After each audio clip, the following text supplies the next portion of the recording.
तमाम विद्वानों का मत है कि 7 तारीख को ही जीवित पुत्र का होगी, क्योंकि 6 तारीख को जीवित पुत्र का होने में वह अष्टमी ब्रह्म भाव को प्राप्त नहीं करती है। उस दिन गरुड़ देव जी का वचन वहाँ नहीं लगता है। तो जब जो व्रत का देवता है, जो व्रत की तिथि है, जो व्रत का सामर्थ्य है, जो शक्ति है, जो छंद है, जब उस दिन काम ही नहीं कर रहा है तो व्रत करने से क्या लाभ। इसलिए हम लोगों ने निर्णय लिया है कि 7 अक्टूबर दिन शनिवार को यह व्रत किया जाएगा और 8 अक्टूबर को सुबह से 11 बजे तक पारण का समय है, पारण किया जाएगा। 7 तारीख को हम लोग सभी लोगों ने, सभी विद्वानों ने यह एक मत से निर्णय लिया है कि 7 को ही जीवित पुत्र का व्रत करने से सौभाग्य नष्ट भी नहीं होता है और पुत्र की रक्षा भी होती है। क्योंकि यदि आप चले, हमारे यहाँ भोजपुरी में खिस्सा कहा जाता है कि कोख खातिर गैलियाँ मंगिए गवा के ओइल। एजा पुत्र खातिर हम कामना करके व्रत करता नहीं है, एजा सौभाग्य नष्ट करे के एजा जो व्रत में लिखल जाता वह होता। एक देशीय निबंधों की अपेक्षा हम सबों को पुराणों की बात, श्रुतियों की बात और श्रुति मृत्युदितम धर्म यह तिष्ठन ही मानव। हमारे शास्त्रों में बताया गया है कि धर्म वही है, ज्योतिष धर्म निर्णायक नहीं है। ज्योतिष गणना निर्णायक है, खगोल भूगोल का निर्णायक है, समय का निर्णायक है। धर्म निर्णायक ज्योतिष नहीं हो सकता, कभी है नहीं। जीवित पुत्र का व्रत की तिथि को लेकर चल रहे विवाद के बीच विद्वत समाज ने की बैठक, कहा 7 तारीख को जीवित पुत्र का व्रत करना सर्वोत्तम। जीवित पुत्र का व्रत को किए जाने की तिथि को लेकर जो विवाद चल रहा था, उस विवाद का पटाक्षेप हो गया। बक्सर में विद्वत समाज के लोगों ने एक बैठक की और बैठक के बाद यह निर्णय लिया गया कि 7 तारीख को जीवित पुत्र का व्रत करना सर्वोत्तम है।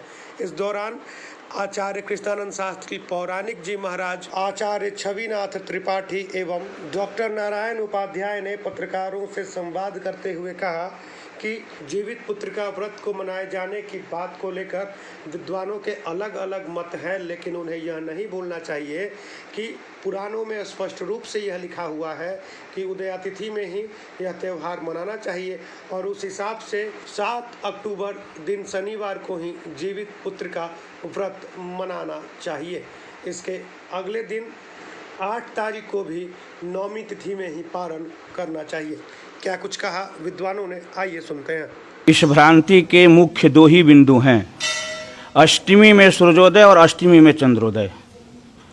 कुछ लोगों का मानना है कि अष्टमी में चंद्रोदय होने पर जीवित पुत्र का व्रत होता है और उस ग्रंथ का, जिस ग्रंथ में एक कथा लिखी हुई है और बड़े बड़े ऋषि मुनियों महात्माओं का मत है कि नहीं, अष्टमी में सूर्योदय होने पर जीवित पुत्र का व्रत होता है। काशी पंचांग और काशी और जितने भी पंचांग हैं, जैसे काशी में तो जो विश्व पंचांग है वो तो सही निकाला है, 7 तारीख को दिया है। जयपुर का पंचांग, वहाँ के पंचांगकार मेरे मित्र भी हैं, कल हमारे यहाँ भेज भी दिए हैं, वो 7 तारीख को निकाले हैं।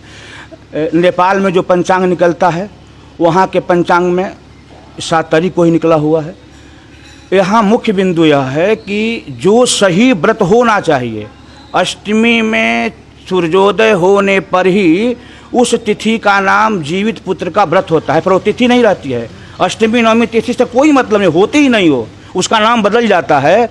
क्योंकि गरुड़ जी ने कहा है कि अष्टमी में सूर्योदय होने पर यह तिथि ब्रह्म भाव को प्राप्त कर जाएगी।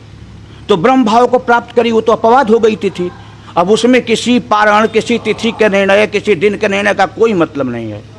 यही विवाद है और विवाद में अधिकांश जो उच्च कोटि के विद्वान हैं, परंपरागत संस्कृत का अध्ययन किए हैं, शास्त्रों के जानकार हैं, शास्त्रों में इतनी गति है, जो धारा प्रवाह संस्कृत बोल सकते हैं, जो धारा प्रवाह श्लोकात्मक व्याख्यान कर सकते हैं, ऐसे तमाम विद्वानों का मत है कि 7 तारीख को ही जीवित पुत्र का होगी, क्योंकि 6 तारीख को जीवित पुत्र का होने में वह अष्टमी ब्रह्म भाव को प्राप्त नहीं करती है। उस दिन गरुड़ देव जी का वचन वहाँ नहीं लगता है।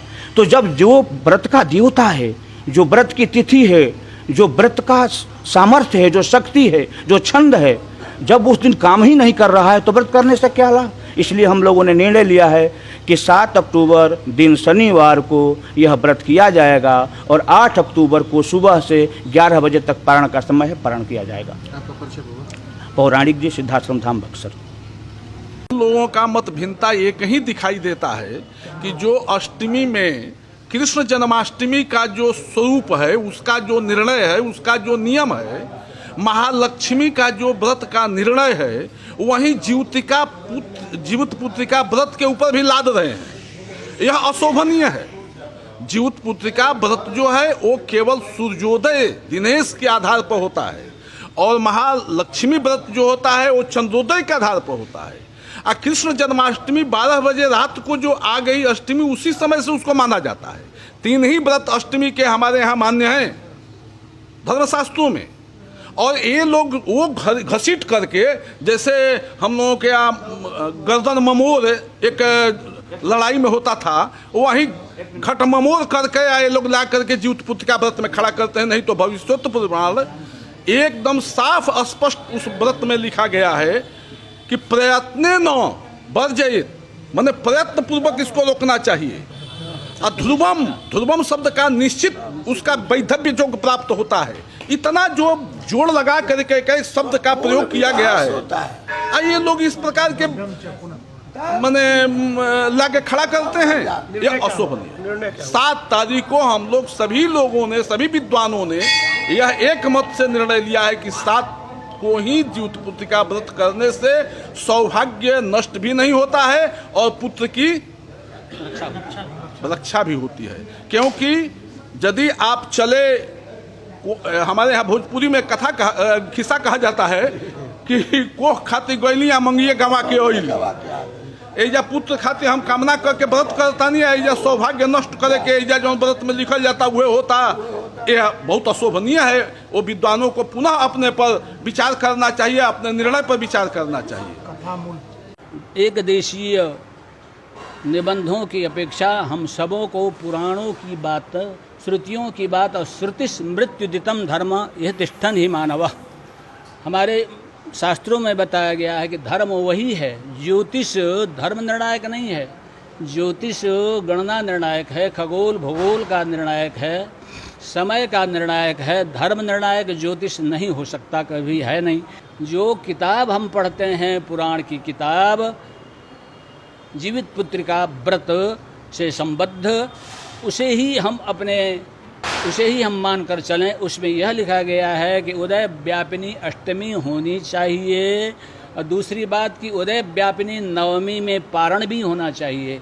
इसलिए यदि हम 6 तारीख को व्रत करते हैं तो सूर्योदय व्यापिनी षष्ठी ये अष्टमी उस दिन नहीं है, और दूसरे दिन नवमी उदय व्यापिनी नवमी भी नहीं है।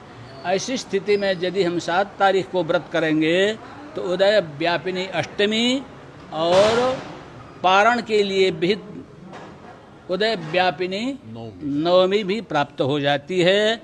अतएव सभी शास्त्रों के आलोडन से यह निष्कर्ष निकलता है कि 7 तारीख को जीवित पुत्रिका व्रत आचरणीय है।